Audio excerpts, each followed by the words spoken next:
Dear Patriots, before the news starts, please subscribe to our patriotic channel by clicking the subscribe button. Give us a thumbs up to this video.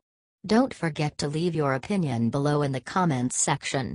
Share the news on Facebook and Twitter so you friends see it. Thank you. The minute Hillary went on TV today, everyone noticed something wrong with her eye. It's return of Hillary's crazy eye, Part 2. Failed presidential candidate Hillary Clinton sat down with Jane Pauley on CBS Sunday Morning to give her first TV interview since losing the election. It was really sad. She said that for the past 10 months that she has been thinking about her election loss, which is hilarious. This means that for 10 months, Hillary Clinton has been trying to figure out why she lost. I don't know quite what audience he was playing to other than maybe some right-wing commentators, right-wing members of Congress, whatever, Hillary said. Unbelievable.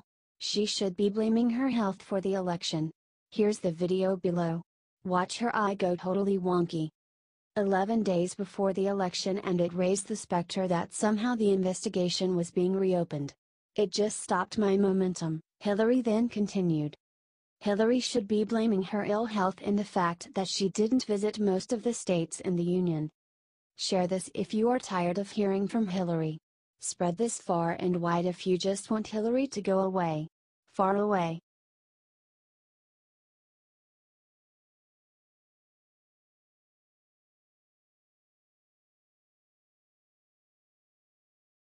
Insane what Hillary Clinton just said this morning proves she has lost her mind. I'm gonna be honest with you folks. Every time I think Hillary Clinton has hit rock bottom, she finds a way to astound me. In some sad attempt at a book promotion this morning, the former First Lady decided to let loose, which was a bad idea for her. Where to even begin? Oh, how about the best part, where she actually defends calling half of America a basket of deplorables. When asked if she thought it offended people, Hillary snapped back, "I don't buy that, I don't buy that." Of course, there was the classic Hillary blame game. Y'all know what I mean, right? She blamed losing the election on James Comey and sexism. And also there was Russia, the alt-right, and even reality TV. There were so many other great moments in that interview. There was Hillary admitting on camera that she jumped into a bottle of wine when she lost. There was Hillary admitting on camera that she bought an extra house in DC to use while she was president. What a mistake. And, let's not forget, there was Hillary on camera admitting that she did not even write a concession speech, only a victory one. On the plus side, there was also that magical moment where Hillary Clinton swore she was done with campaigning. Does anyone really trust her though?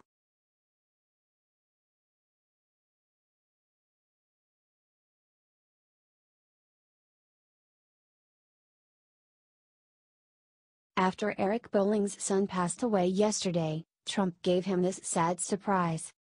Eric Bollings' teenage son passed away this weekend. According to Mediate, the cause of death was suicide.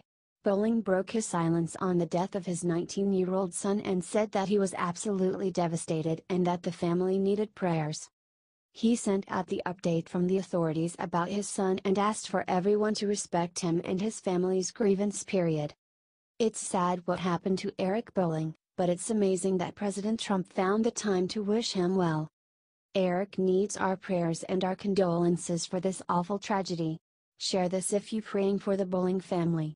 Let's make it go viral so that him and his family can see this and see that we are all with him.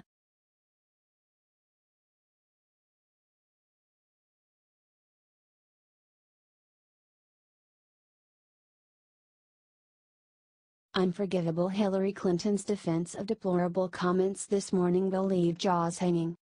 Hillary Clinton still seems to think her opinion matters or anyone cares what she has to say. She did her very first interview for her new book What Happened Sunday Morning on ABC, in which she explained one of her most controversial comments during the election, saying half of Trump supporters belong in a basket of deplorables. Here's her bizarre defense of that comment. "Well, I thought Trump was behaving in a deplorable manner. I thought a lot of his appeals to voters were deplorable. I thought his behavior, as we saw on the Access Hollywood tape, was deplorable. And there were a large number of people who didn't care. It did not matter to them.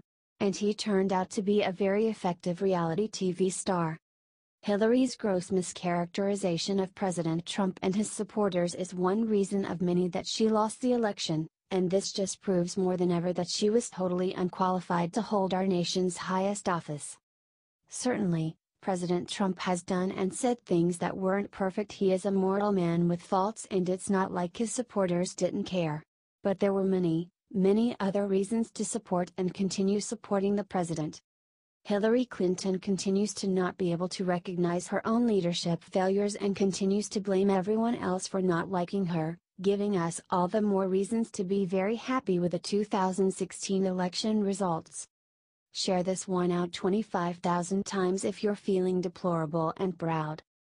HT The Hill.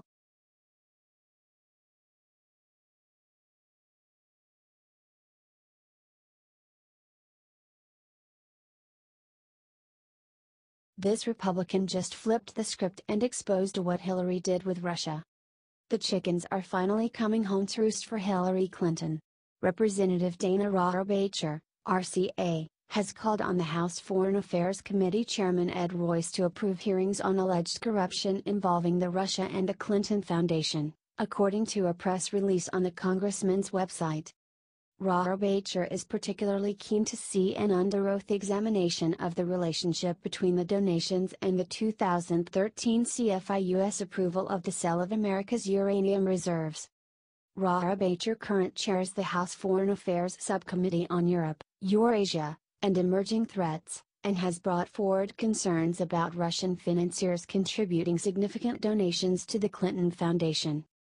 Rohrabacher's suggestion to Royce cited new evidence that the Obama administration had prior knowledge of possible bribery and violations of the Foreign Corrupt Practices Act involving state-owned Russian nuclear industry figures, the Clinton Foundation, and other Americans prior to the CFI-US approval of the uranium transaction.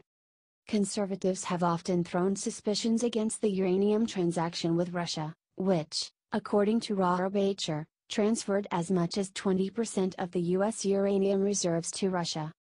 Now it looks like we might finally get some answers.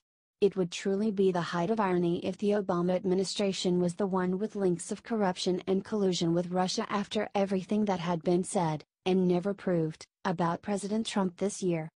The media definitely isn't going to be advertising this awesome new development. That's why we need to get the word out ourselves by sharing 30,000 times.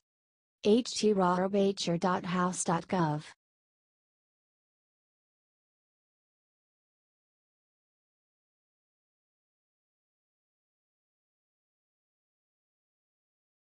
Teacher calls Trump supporters Nazis. What happens next is glorious.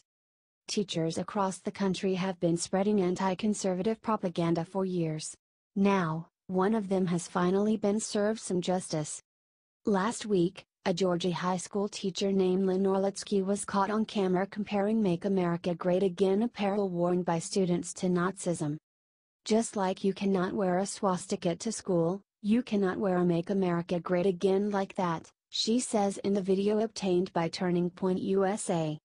The comments were inappropriate and disgusting, and the school district agrees. According to a letter provided to the students' parents, the teacher has just been fired. The correspondence claims that the teacher is no longer is your child's math teacher, effective immediately. But the ending includes a pretty sick burn, as the school claims to be searching for an experienced educator to take Ms. Orlitsky's place. Finally, some justice for students forced to listen to teacher-driven liberal propaganda. Share if you think more educators need to be fired for spreading anti-conservative messages while teaching.